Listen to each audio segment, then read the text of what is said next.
right, welcome back, Chelsea fans, to another episode of the London is Blue podcast. Of course, we are back with a special with our friend Naz. We're doing a midweek special to kind of chat through, as Naz wrote in his articles this week, kind of 2 steps forward, 2 steps back, Chelsea, and so much of what's going on right now with the club and surrounds, including a bit of a stadium update, which is fun.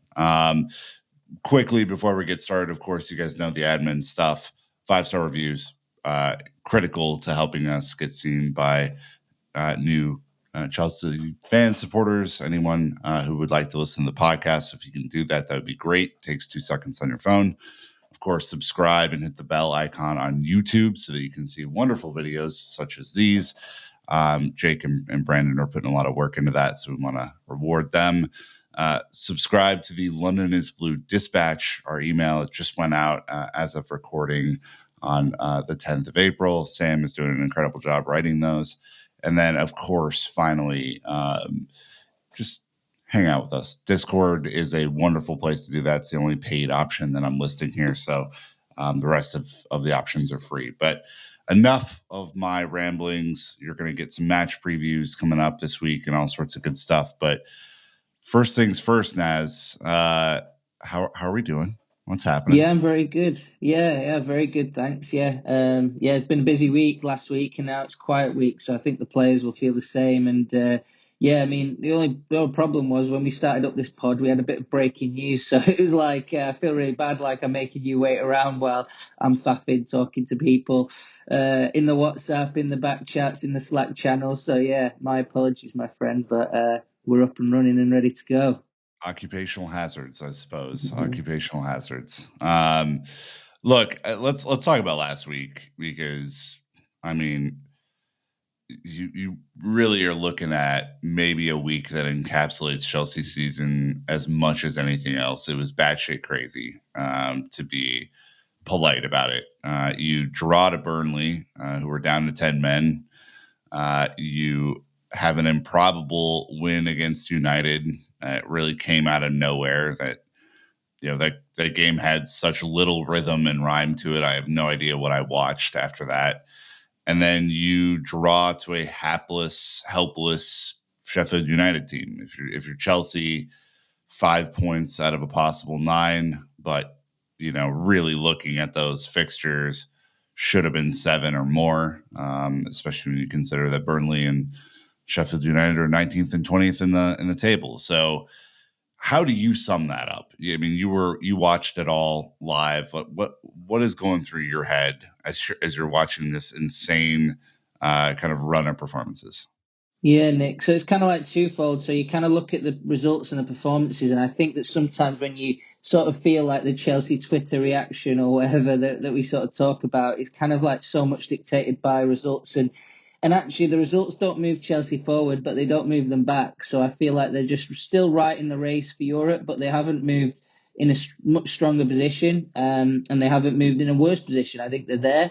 Of course they're there, but they're not really catching up. And the reason I say they're not catching up, even if they're close, I think that like those are some of the easier games Chelsea had left now, and they've got like Tottenham, Arsenal, a few big games like that. The City game will cause some issues as well. Villa away.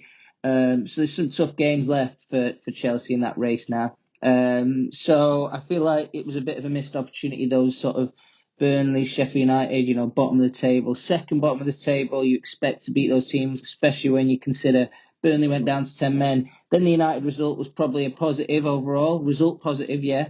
But like actually watching all 3 games, and I was there all 3, traveling around the country watching these matches, and the performance was similar in all 3. It was poor. It was just poor. I was really not impressed, and it was weird because obviously I'm from Manchester, grew up supporting Man United. I was watching that game and I thought to myself, I tweeted it at the time, and I think I got some stick for it. I've not looked under the comments, but I said, if Chelsea, whatever the result is, it's a bad performance from Chelsea. And I feel the same way about Man United. Man United were also absolutely atrocious in that match.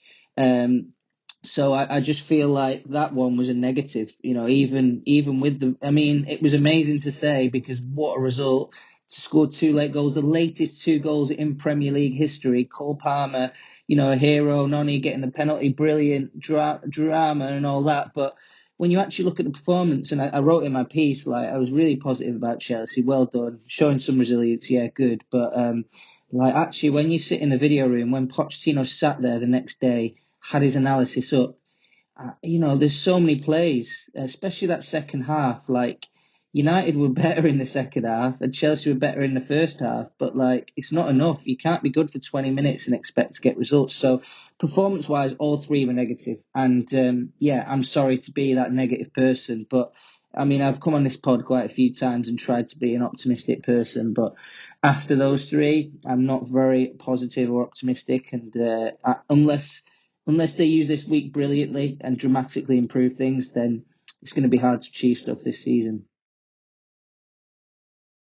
Pretty much, yeah. I mean, that's basically where we are. I think one of the things that you've written about recently is just how the defense has pretty much let the performances down across the board. Now, of course, if you're a fan of football, these are not segmented units. You don't just go on defense. You don't just play offense. It's all tied together. Spacing has to be right. All these sorts of things, but.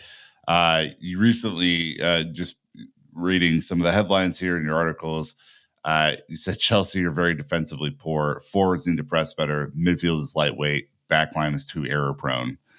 Opta Joe, right after the United game, said 88. There were 88 shots in Premier League matches between Chelsea and Manchester United this season, the most in a fixture set since 2014-15. Which was Leicester City and Queen's Park Rangers at 92, which is quite a bit for two teams there. And then you also mentioned at this point in the season, compared to last year, we have conceded 12 more goals. And it will probably get Chelsea the worst defensive record in the Premier League era for the club. Have not had a clean sheet away from home since October of 2023. Yeah. I mean, some of this is opinion, some of this is fact, right? Like the defense is just not, as a unit, is just not performing. I even pulled up from the McGlock bot, which our friend Dimitri runs, some of our, stats for the season. And it really is, it really is interesting, right? I mean, you look at the shots conceded,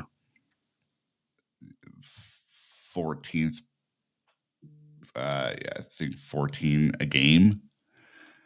That's a lot. It's much more than we were seeing last year for sure, where teams were, 10 and under, it felt like for most of the season.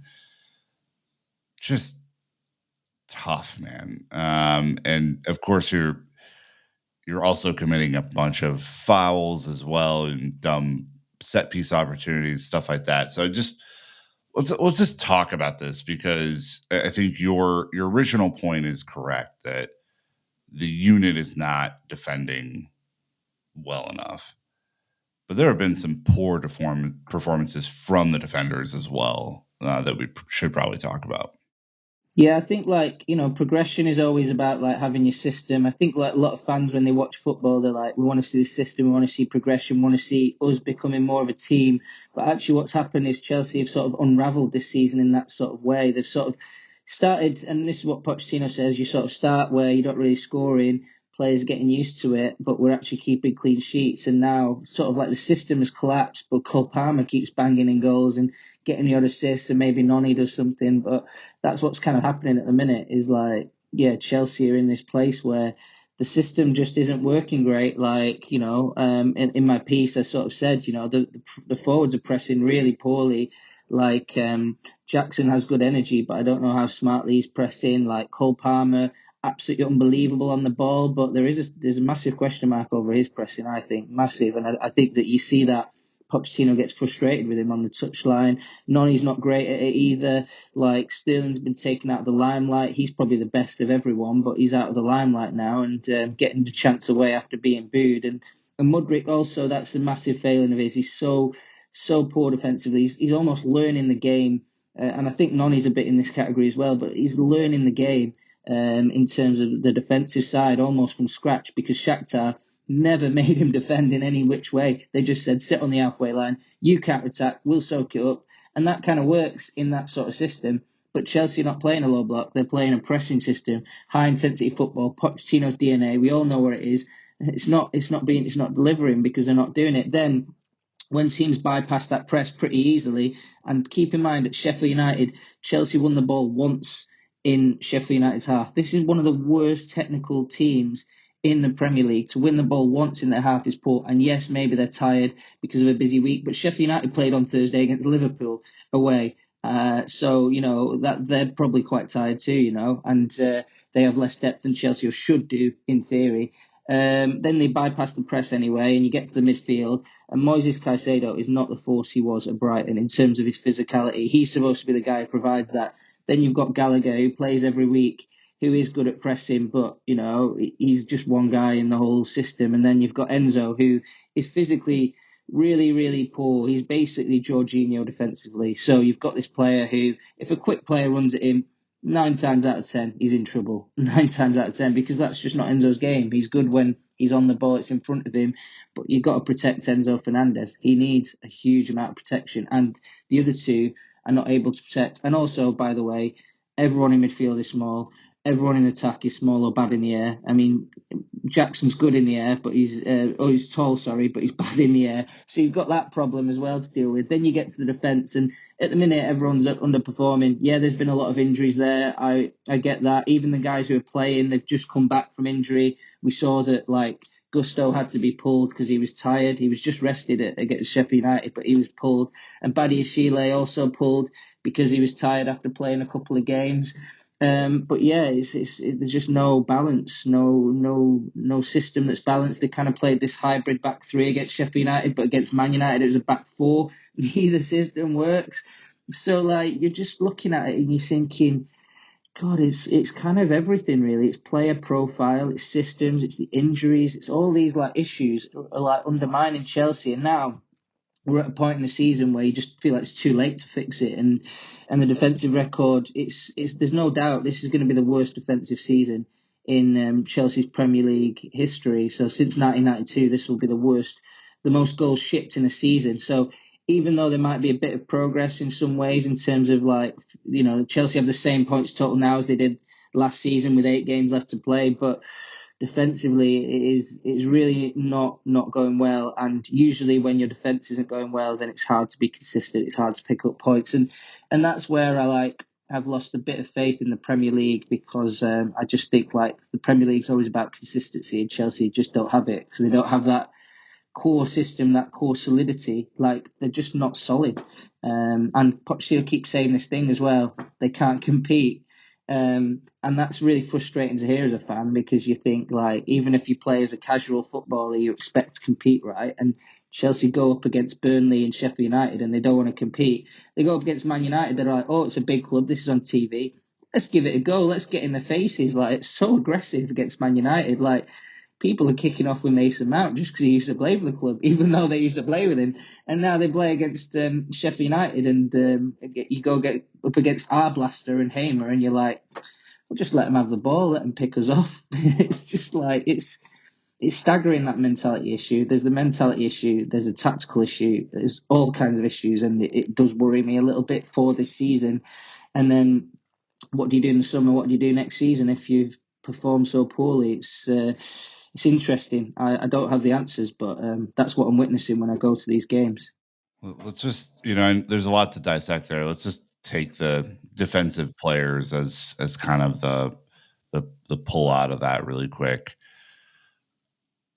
It's been interesting this season, right? I think you mentioned there have been different sorts of defensive setups, the way the team was organized around the back line. We've seen Chelsea play a traditional back three with wing backs. We've seen Chelsea play a back four. We've seen this what they think they tried to do against Sheffield, which is this inverted oblong weird formation where they intentionally leave space for opposition to attack, knowing that Kukurea was pushed up to try and aid an attack and all this other sort of stuff.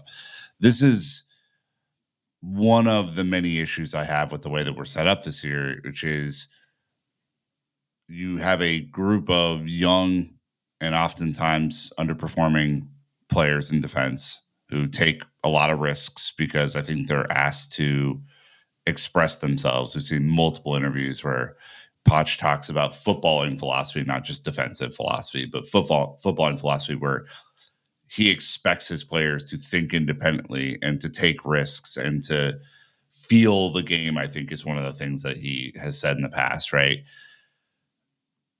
But it kind of runs counter to the way that the Premier League is, which I think you mentioned, is based on consistency. It's based on a group coming together and really solidifying over time and understanding where each other is going to be and understanding where the threat is going to come from and playing together with some fight and tenacity. I mean, the Premier League is not, I don't think, the most technical of all the leagues. It's a lot of blood and thunder, as used to be said about the league. Like, but the effort is something too that we're seeing just very inconsistent piece on. So what do you make of that? Right?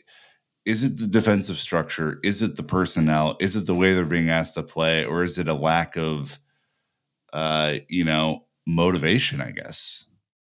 Yeah, I kind of agree with Poch. I kind of agree with him, and I know most fans don't, so it's going to be like jarring to hear me say this, but I kind of agree that there is a mentality issue. I agree that there is, it's even the way the squad was assembled. Maybe like these guys feel like they've made it, and that's kind of a concern. Like, when I saw them against Man United, they were celebrating like it was the biggest win, ever, and then you go up to Sheffield a few days later and it's like a funeral. And sometimes I think, like, why is it so extreme in both ways? I thought they were over celebrating one win, and then I thought they were overly depressed for the other. You need to focus on the performances and work it out during the week. And I don't know if there's those standard setters that sort of just give you that basis, like these are the bare minimum. Even if we're having a bad day, we do this. There's people like what Aspilicueta used to do, and there was a lot of people inheriting that from Aspilicueta, and he inherited that from John Terry and Frank Lampard. So to see the squad ripped up, I think they've broken that link with the past where, there's people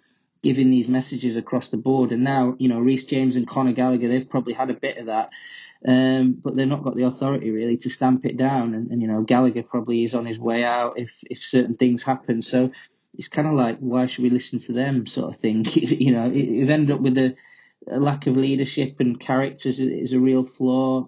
Is Poch doing well enough? Probably not. He's not finding the answers, that's for sure. But I just wonder, are the answers even there in the squad? I just really wonder when you've got people like Disasi as your main experienced leaders and what he's achieved in football. It's not that much, if we're honest. As much as he's had some good days, he's not achieved that much. So I just feel like, where is the leadership coming from? Where is this sort of mentality? It has to come from the players as well as the manager. And I don't even blame the players because they might just not have it yet, and they might need time to learn it. And I think that that's the argument Poch is making. And I do sort of think, like, if you just flew in another manager, even Pep Guardiola, would it be much better? I think it might not be much better really. So I've got that concern really about Chelsea, that I've kind of like been hopeful for the project, but my hope is getting dampened a little bit, like, over time, just because, like I say, 2 steps forward, 2 steps back all the time.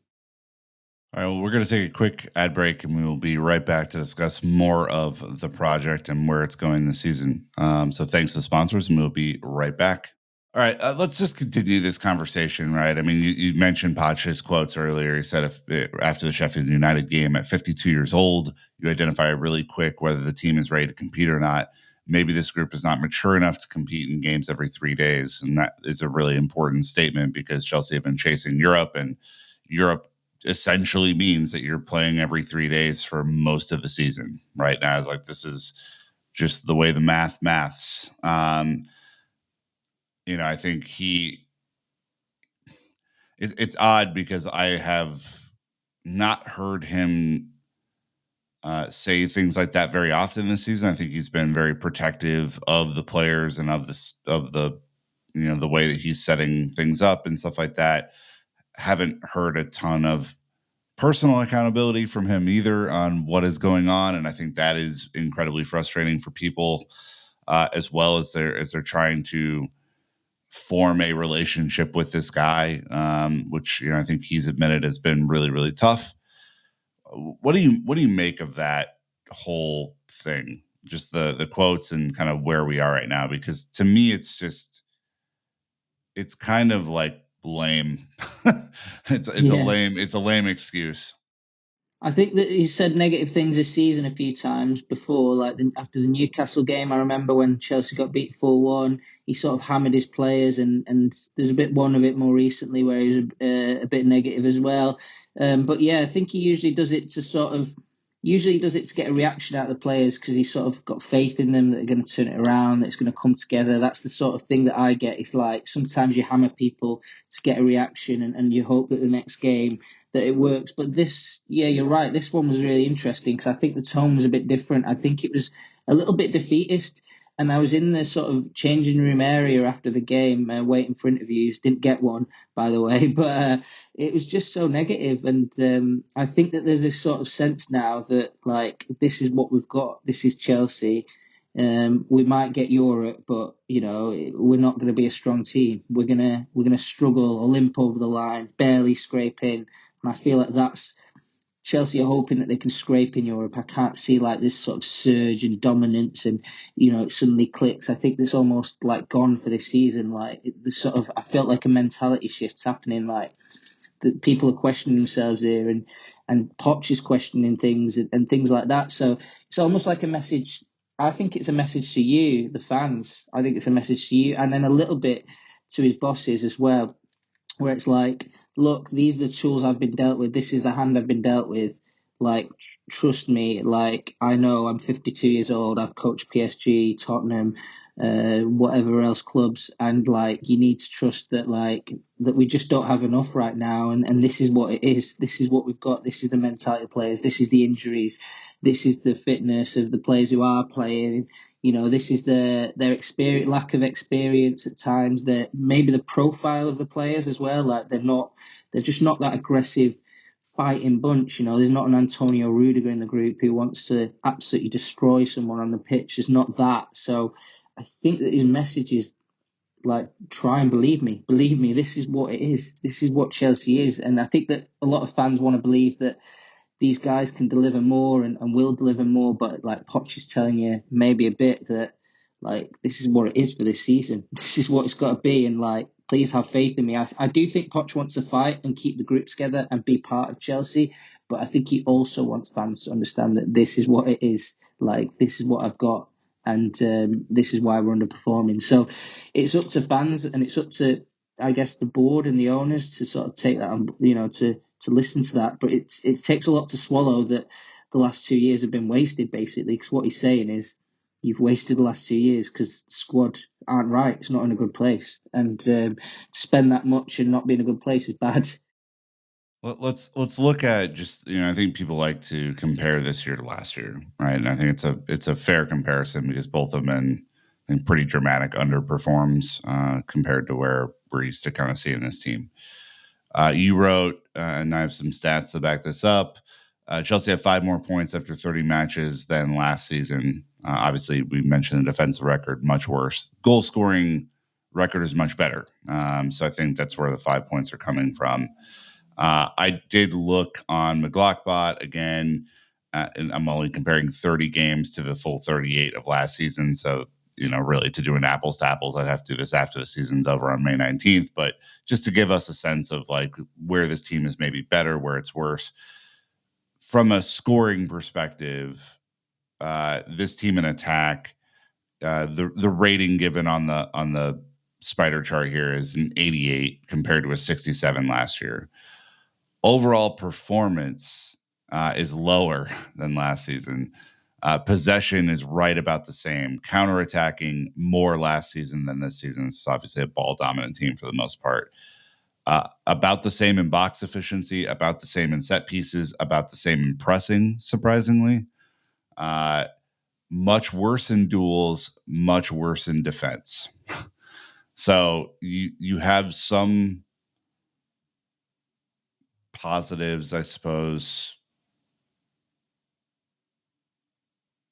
Yeah, Actually, I got counters wrong. You're better at counters and attacking than anything else. Defense, duels, and overall whatever performance category is worse than last season. So it's a weird looking kind of shape here. You're looking at the same thing I am. What do you make Yeah. of that? Well, it kind of does. It sort of confirms what we're saying. Defense is worse, duels are worse, and that's where every time Poch says we're not ready to compete against teams like Sheffield United and Burnley, that's what he's saying. Really, when you say compete, he doesn't mean compete as in like ability wise or anything. He means like bone to bone, like getting stuck in, like wanting to win, like that sort of desire, like that's lacking in the group. And that's what I said about mentality as well. You link it to that.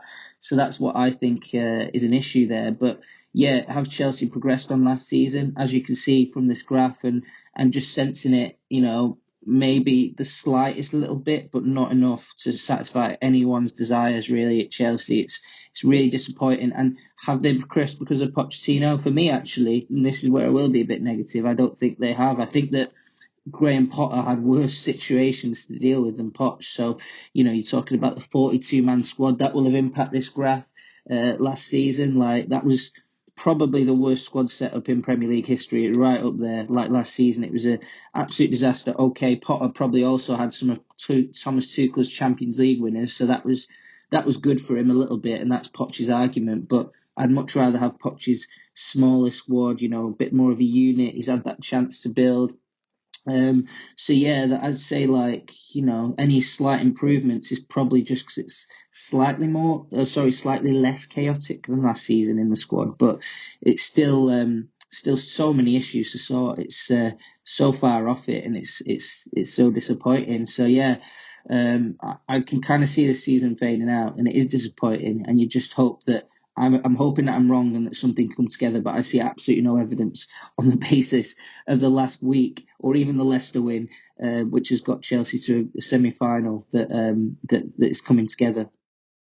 Well, I mean, let's take a look at the upcoming fixtures, right? Because Chelsea are on 44 points right now, in ninth place, 55 goals for, 52 goals against. So a 3-goal difference, slightly ahead of Brighton on 43, but we have a game in hand on them. Newcastle, 2 games in hand on West Ham, 1 game in hand on United. Those are kind of the peers around us, and 1 game in hand on Wolves if you want to go down the table to 11th. Chelsea's fixtures to the end of the season are home to Everton, away at Brighton, the Man City semifinal, which I've already written off in my mind. Arsenal away, Villa away, Tottenham at home, West Ham at home, Forest away, Bournemouth at home. So few home games in here, which is good. We're going to go through and predict the results of each one of these and then predict the final league place now. So that's the exercise we're going to do for shits and giggles because why not? Chelsea will get how many points against Everton on Monday, the 15th of April? Got 1 point written all over it, mate. I'm afraid. Okay. Yeah, no, doubtful. Whenever they reschedule the Brighton match away, what does Chelsea have going on there? Now, considering we've played pretty well against Brighton this year. Yeah, I mean they're definitely beatable. I'd say another draw. Draw, so that's 2 points so far. Just going to tally these up in 3-3, high scoring draw that. high scoring draw. Okay. Any hope for the FA Cup semifinal? Definitely hope. I think those big games Chelsea get up for more, so I might give you a win there. Whoa. Okay. Interesting. Arsenal away. I think loss, to be honest. If it was at home, I'd probably say Chelsea could win that, but away, I'm not fancying that. Villa away. Draw again. They've kind of fallen off, and we've already beaten them at their place this year. Okay. Well, I'd love a win, but for Man United's sake. Chelsea at home to Tottenham. Win. I think I could see them just doing that to get, just a random rally against a big club. They're not a big club. It's hilarious. All right. Yeah. Let's see. Chelsea at home to West Ham. Win Maybe again. maybe the most important fixture of them all, just where the league places are. Yeah, yeah. I could see Chelsea winning that, especially Chelsea better in evening kickoffs as well. There's some sort of psychology behind Chelsea and being under the lights. Fans are more drunk, enjoying it more. I could see that being, hopefully that they get an evening kickoff for that. I don't think it's come out yet, but yeah, let's go with win for that. Forest away. Relegation threatened Forest. That'll be like the bottle job game where Chelsea lose, and it's just For sure. like, Totally and agree. you're like, what the hell is this? You're like, this. It'll be one of them. You're like, Two this is straight staggering. wins against Tottenham and West Ham, feeling good, and then Yeah, it'd be exactly that. It'd be like, has Chelsea turned the corner? Which I've turned the corner so many times this season that I think I've broken my neck. Yeah. And that'll finish me off. Yeah, they'll lose that one. And then home finale against Bournemouth. Let's go with a draw. Drab 1-1. Yeah, that feels about right. All right, so let's just go through 1, 2, 3, 4, 5, 6, 7, 8, 9, 10 more points for Chelsea Football Club. We're on 44 now. That gets us to 54 points at the end of the season. 54 points is not a ton of points. Thoughts on league position, where they finish? I reckon it'll be, well, obviously, I think it's going to be 7th, 8th, or 9th now. So they're pumping for 7th, which could be enough for Europa League. 8th would be enough for Conference League. So I'm going to go with maybe an 8th. I don't know if I've given Chelsea enough points for 8th there, but I'll find another couple of points if it needs be. So let's say they sneak into the Conference League at the end of the season. That's probably where I'd go. And then the cup final, if they get there, that'll be the sort of Europa League game. Can they improve that to get to the Europa League against probably Man United? And we'll see how that goes. United in the cup final. What? Or Coventry. I just don't. Yeah, we'll figure it out. All right. Well, okay. So there you go, Chelsea fans. We predicted the future to the best of our ability. We're going to take our last ad break and then come back to talk about the curious case of Enzo Fernandez, stadium updates, and a little rapid fire with Naz. Thanks for the support, and we'll be right back. All right, Naz. One player that you mentioned earlier, and I decided to do a little bit of a deep dive on Enzo, is this guy who I think is rightly lauded for some obvious talent. And I think has, in a lot of cases between January and May of last season and this season, been utilized in a really strange way in both setups. I think your notes on him defensively are valid. I think your notes about him in transition are valid, both going forward and the other way. He has largely been used at a midfield pivot this year to set the stage with Moises Caicedo. He is carrying a groin injury, maybe a hernia, maybe something else. We haven't really had a ton of explanation on that from the winter when he was out for a period. He is, as we will go through, 1,000,000% critical to Chelsea's buildup offensively. There is no other player in the team that's doing what he's doing. And all comps this year, he has 7 goals and 3 assists for 10 total goal contributions. There's the context. You mentioned after Sheffield United that he lost possession 23 times, just won one of his 10 duels, and had less than 80% passing accuracy, which is low for him, to be fair. It was an underperform massively compared to where he is. Few more stats just to give us the proper context to talk about him. Huge when it comes to progressive passes and through balls and progressive carry distance. Not so much on the interceptions, not so much on the headers won. About 84%, 85% passing accuracy this season. So Sheffield was kind of under his average. Actually not terrible when it comes to tackles, about 2.4 a game. and I think largely retains the ball in a critical way. One thing I wanted to call out here in a build-up is that his build-up score is elite.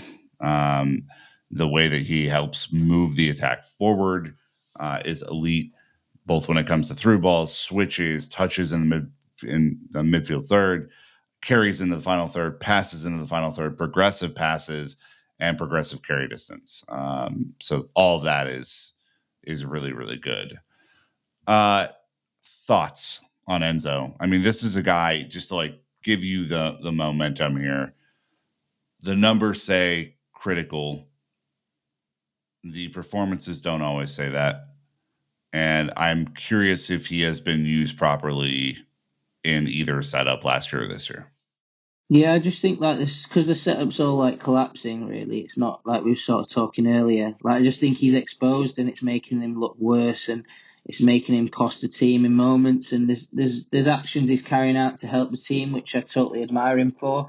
Like I remember against Man United, he was just chasing back like Garnacho, like constantly because Malo Gusto was going so far forward, and you were like, this guy is way too slow to be chasing Garnacho. It's constantly being, it's actually probably contributed to his negative performance against Sheffield United because he was so stretched, just covering ground. And like you say, this is a guy carrying injuries and stuff. I think he is playing through the pain barrier to help Chelsea because that's what players need to do at this time of the season. I know about many players across the Premier League who are playing through the injury barriers because there's no other player in their position and they're just sort of like, I need to try and help the team get over the line. So I admire him a lot for it, but he gets in these situations in games where it just looks really poor like that. And then, yeah, against Sheffield United, his overall performance was much below some of the, positives that we've seen, in his overall performances this season that you've sort of highlighted. He's obviously excellent at what he's good at. He's absolutely phenomenal technically, and that's what Chelsea have signed. And I think physically, he's generally not very good, but I think he's even worse because of his injuries and the number of games he's playing and the lack of rest and things like that. So he probably will play a bit better against Everton because he'll have had some time off and things like that. But he's clearly running on empty a little bit. And when Chelsea signed him, it's basically on the back of World Cup performances. He started that World Cup on the bench and he sort of came into it and he just had he's just a different player. You saw him in the World Cup and he was a monster warrior. He was a warrior and a technician at the same time, but he can't bring that warrior side week in, week out in the Premier League. It's just not possible for him, especially with injury. So I think that's where he's sort of looking poorer. And I don't know, actually, Moises Caicedo is supposed to be his perfect partner, but I'm starting to think maybe they're not a great partnership, actually. And, I think lack of height is a reason for that. They can be dominated physically, and they should be dominating a Sheffield United midfield, but it was absolutely the opposite, and that was the most staggering thing from that last game was seeing those two dominated, and yeah, they've not struck up a dominating partnership at all. It's rare to see them actually dominate a midfield. They can compete sometimes, but they don't really dominate. Yeah, it's interesting, right? I went and looked at him, his chart compared to last season, right? Noting that he only played half a season last year, and he has more minutes this season than he did last season. So we're comparing roughly 1,500 minutes to 1,800 minutes or something like that. But last season he was better at progressive passing percentage. He had more fouls and PA adjusted tackles. So these are the things he was better at this year or last year. This year he's better at percentage of dribblers tackled and headers won. So slight upticks there, which assumes that he's doing a lot more kind of active midfield role and not just more of a deep line playmaker. He has more key passes, more through balls, slightly more scoring contributions, and the rest of the categories are roughly even Steven. Progressive carry distance, successful dribbles, that sort of stuff. So interceptions also about even.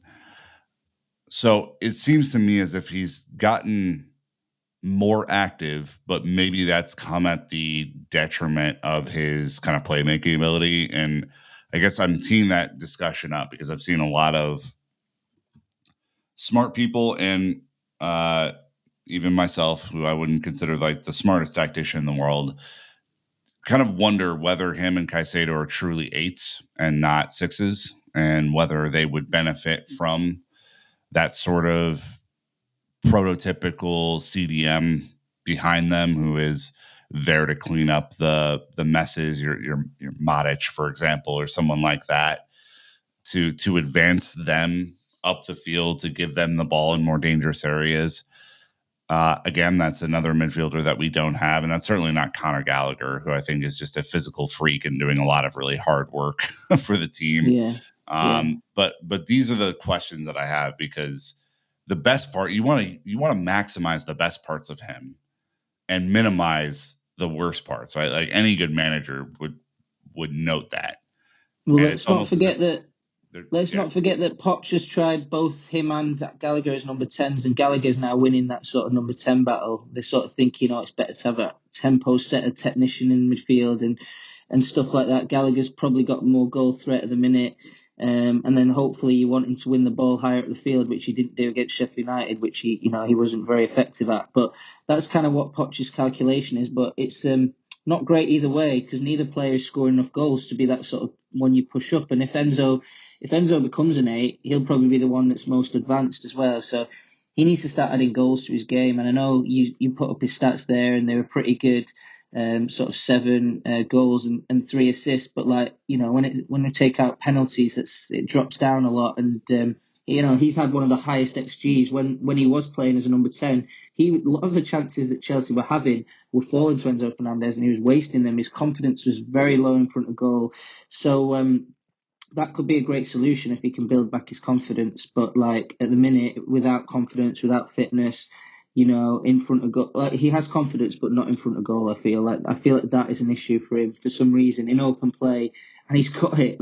I saw him score. I was at one of the Argentina games where he scored an insane goal from the edge of the box, and I was like, "Who the hell is this player?" I knew who he was actually, because everyone was talking about him as the best player outside of Europe's top 5 leagues. But I was like, okay, this is Enzo Fernandez. I like what I see. I thought he was a bit quick. I thought he's a guy who could shoot from anywhere. I thought probably more of a 10 than a 6. But since he's joined Chelsea, I'm thinking, man, this guy can't score. So there is something in him that can get goals and stuff. Maybe it's the league as well. Maybe he's just not quick enough to get that half a yard and shift and smash it in like he did in the World Cup when I saw him do it. But he's definitely got the shooting technique in him, but it just not happened for him in the Premier League, which is very strange. But it would be a great solution if, I think he needs some absolute beast physically in there with him, Declan Rice I'm talking about.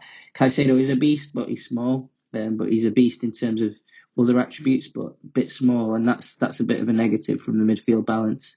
yeah. I mean, I think whatever happens end of this year, heading into next year, whoever's in charge has to maximize him in the right way, maximize Caicedo in the right way to get the most out of this team next year. And it's just one of the many things that I'm hoping to see. So we're going to do like a hard shift here to Stamford Bridge redevelopment, because we did have some news last week and today that essentially the executives that were in place to help move the stadium project along, like Jonathan Goldstein and Janet Marie Smith, who were brought in by Todd Bowley, we're no longer working on the stadium redevelopment in an active way, and that Chris Jurassic and Jason Gannon have largely taken over that role. All the reporting that was done last week.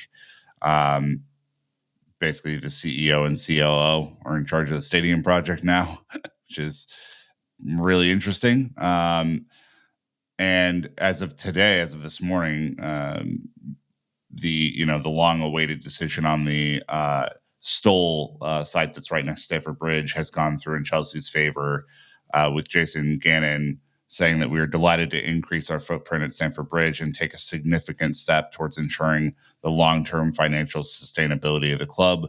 We appreciate the opportunity to work with Stoll throughout a competitive tender process, and we're pleased to help ensure those veterans that wish to remain inside the borough of Hammersmith and Fulham will be able to do so. Our thanks go to both Stoll and the local council, whose leadership has been essential to this process. I think, first of all, great that a relocation option for the veterans has been secured. And then, obviously, if you don't know anything about the Stoll site, please go research it. It's an important kind of place for war veterans to live. So the fact there's a relocation in place within the borough is fantastic, and I think just first things first there. Second, this is good news for Chelsea. It obviously gives Chelsea quite a bit more room around Stamford Bridge to potentially redevelop and do those sorts of things, Naz. So with that tee up in place, what do you make of the news? What do you make of the leadership change? Yeah, the news is it gives two options really. It gives you the option as Chelsea to redevelop the site. You've got more of a footprint. I could see that when you go to Stamford Bridge from the tube station, anyone who's listening who's been, you kind of walk past these buildings and it's like right in front of the stadium, maybe a little bit off to the side in a way, but you kind of walk past it as you go, from the underground. And that place could be used it's been put to me to sort of have offices, maybe you move the museum there, things like that. And then you could just sort of use the whole of the actual site that Stamford Bridge is to sort of build out, because Stamford Bridge currently has the offices inside it. It has hotels.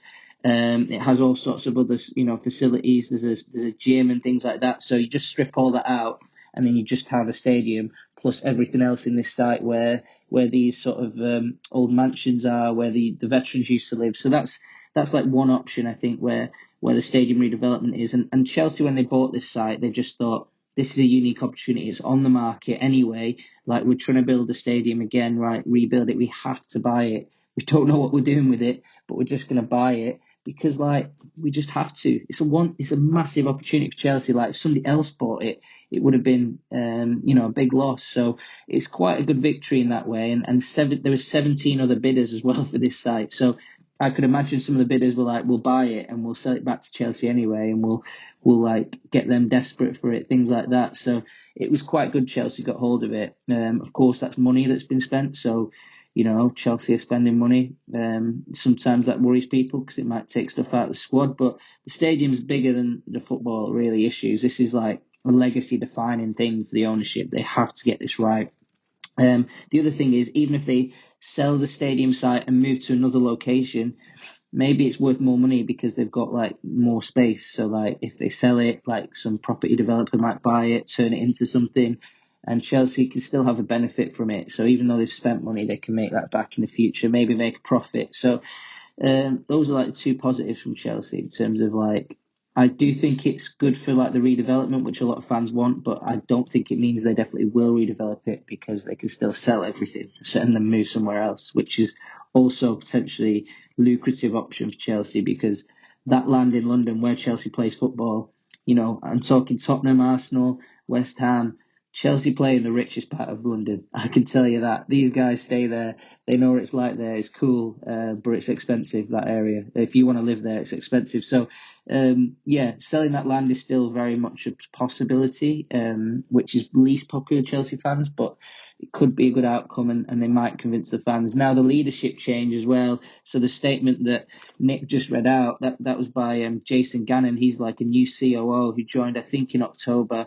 And he's sort of taken quite a front and centre role. So the fact that he delivered the statement shows you that this is one of the main men for the stadium now. And that's a bit of a change because when Chelsea were bought by Todd Bowley and Badad Eghbali, it was sort of going to be a lot of Todd Bowley's connections who would be leading the stadium. And I'm talking about Jonathan Goldstein, who's a close friend of his. He's still involved in it, but more on a sort of on the side now. And then Janet Marie Smith was his architect for the LA Dodgers Stadium. She's now pretty much completely off it. She can come back into it if need be, but she's kind of off it. And they are talking to another architect firm called Populous, who are pretty much like the big dogs in football stadiums, and they've worked on the Tottenham Stadium in North London. So Yeah, they declined to comment when I asked them, but they are very much in discussions about potentially becoming the new architect firm that worked with them after Janet Marie Smith left. So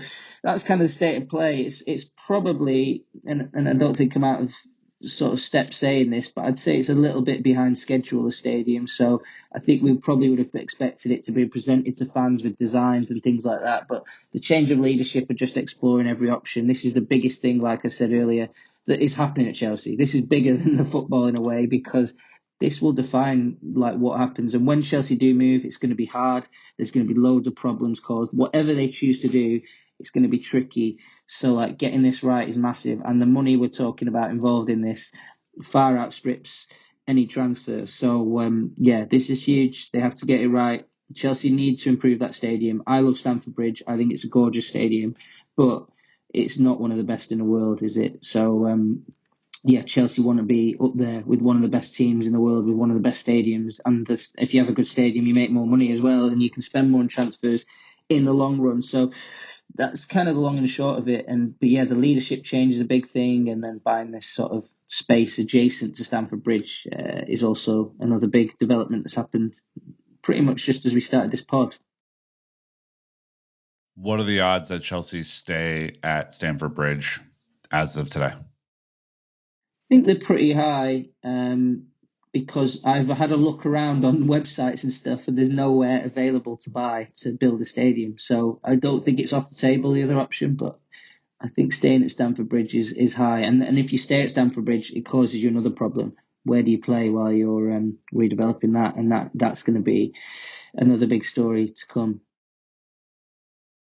All right, last couple things before we let you go. Obviously, first, it looks like injuries still plaguing the team. It looks like Palmer, Chilwell, Gusto are expected to be fit for Everton.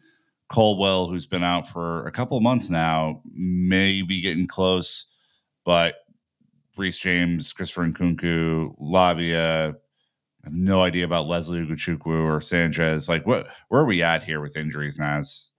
Is that about right?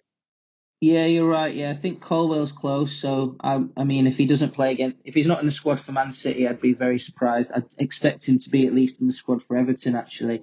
So that's a positive. I think Chilwell should be back surely. He was only ill for the last game, and he was injured for the other one. So yeah, hopefully he's back. Gusto.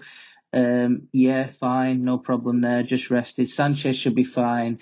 Ugochukwu was supposed to be back ages ago. It's a really strange one. He's still trying to play this season, so that's probably a bit of an update for people. He does want to play for Chelsea again this season. I think, and Kunku and James also want to play for Chelsea this season, but there's just no sign of them.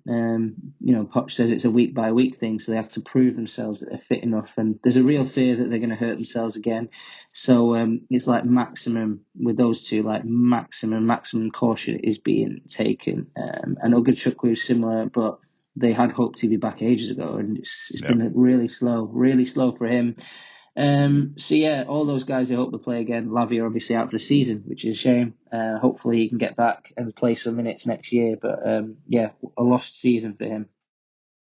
All right, we're going to wrap with a little bit of rapid fire because we've covered a lot of territory here today, and I want to have a little bit of fun at the end, Naz. I asked Matt this question, so I'm going to ask you as well because you guys are two peas in a pod. What is the best pub in London?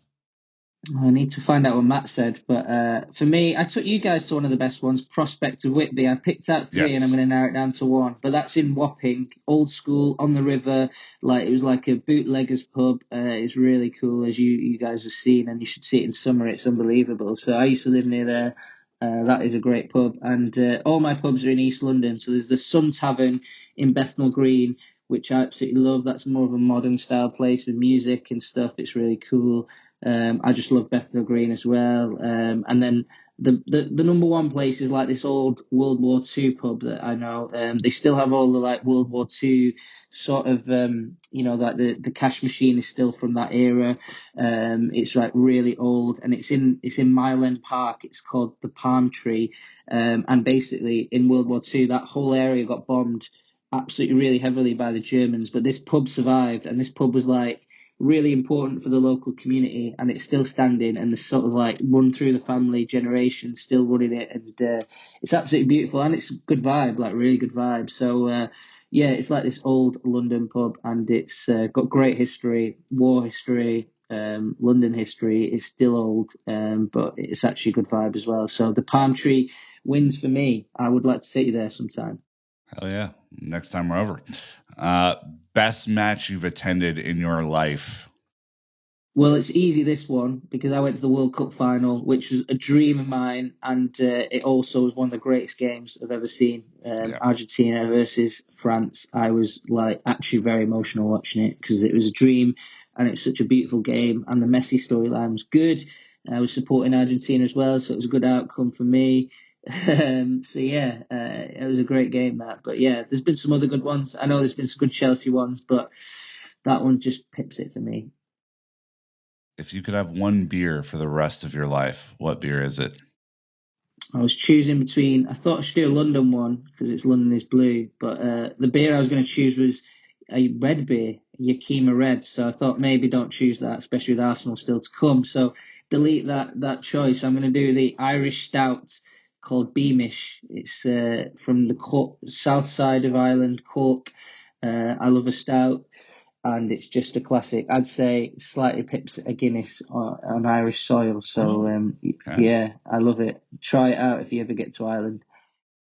All right, two quick ones here. Favorite travel experiences, both for work and play. Yeah, so for play, Japan, just brilliant, traveling all around there. Want to go back at some point. And then for play, I mean, the Euros and World Cups have all been great. Europa League trip to Baku was great, and Kiev, when Chelsea played Dynamo Kiev. So those three, I'd go with Baku. I like Baku. I enjoyed the Europa League final. It was close to being my favourite game if I was to pick a Chelsea game when they beat Arsenal 4-1. Sorry, Arsenal fans. So yeah, let's go with Baku. I enjoyed that. Favorite summer tour memory. We have another summer tour coming up. Well, meeting you guys in Minneapolis, Minnesota was brilliant. And then I realized how good US stadiums could be. And I liked the city. It was cool. Yeah, I liked Philly this summer. I liked LA with Todd Bowley and Bedard in their first summer. That was a very interesting trip. And I like going to the Martin Luther King Museum as well in Atlanta, Georgia. So there's a lot, but I'd probably go with like LA in general. I like the vibe. I like the ownership. It was where they were from. It was quite convenient that was the location. Very interesting trip in terms of work. And yeah, quite fun. Obviously, LA is LA, right? So you guys know all about that. Some people hate it, but I actually quite like LA. I'm quite pro LA. All right.